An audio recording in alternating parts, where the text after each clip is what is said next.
அனைவருக்கும் வணக்கம். இன்னைக்கு நம்மளுடைய தட்டச்சு வகுப்புல நம்ம பயிற்சி பண்ணது இந்த வார்த்தைகள் தான். அதிலும் இன்னைக்கு முக்கியமா நம்மளோட கவனம் எதுல இருந்துச்சுன்னா, ஊ வரிசையில பார்த்துக்கிட்டிங்கன்னா, இந்த நூ அடிக்கிறதுக்கு நம்ம ஒத்த கொம்ப ஷிஃப்ட் பண்ணி அழுத்தினா தான் இந்த எழுத்து நம்ம அடிக்க முடியும். இந்த எழுத்த பயன்படுத்துற வார்த்தைகள் நிறைய நாம இன்னைக்கு பயிற்சி பண்ணோம். ஊ, நூல். எடுத்துக்காட்டுக்கு பார்த்துக்கிட்டிங்கன்னா, தூதுக்குழு. பார்த்துக்கிட்டிங்களா?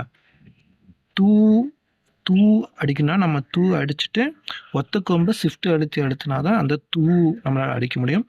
அந்த எழுத்தை பயன்படுத்துகிற வார்த்தைகள் நாம் இன்னைக்கு பயிற்சி பண்ணோம்.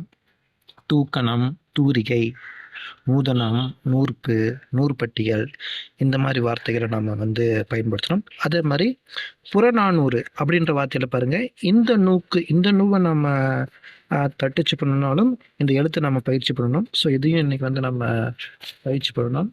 அதோடு இல்லாமல் இப்போ 2 வாக்கியம் 3 வாக்கியம் வர மாதிரி இருக்கிற எழுத்துக்கள் எல்லாம் இன்னைக்கு வார்த்தைகள் இன்னைக்கு நம்ம பயிற்சி பண்ணோம்.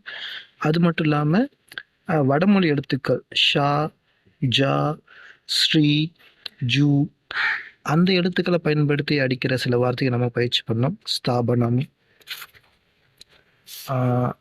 ஷர்ப்பம், ஸ்நானம், ஸ்ரவம், கஸ்தூரி, இந்த மாதிரி வார்த்தைகளை நம்ம பயிற்சி பண்ணோம். நாளைக்கு இன்னமும் சில வடமொழி எழுத்துக்கள் இருக்குது. எடுத்துக்காட்டாக பார்த்திங்கன்னா ஜூ, ஸ்ரீ, இந்த மாதிரி வார்த்தைகள், இந்த மாதிரி எழுத்துக்கள் வர வார்த்தைகளை நாளைக்கு நம்ம பயிற்சி பண்ண போகிறோம். இன்னைக்கு இந்த வகுப்பு இப்படி தான் போச்சு. நன்றி.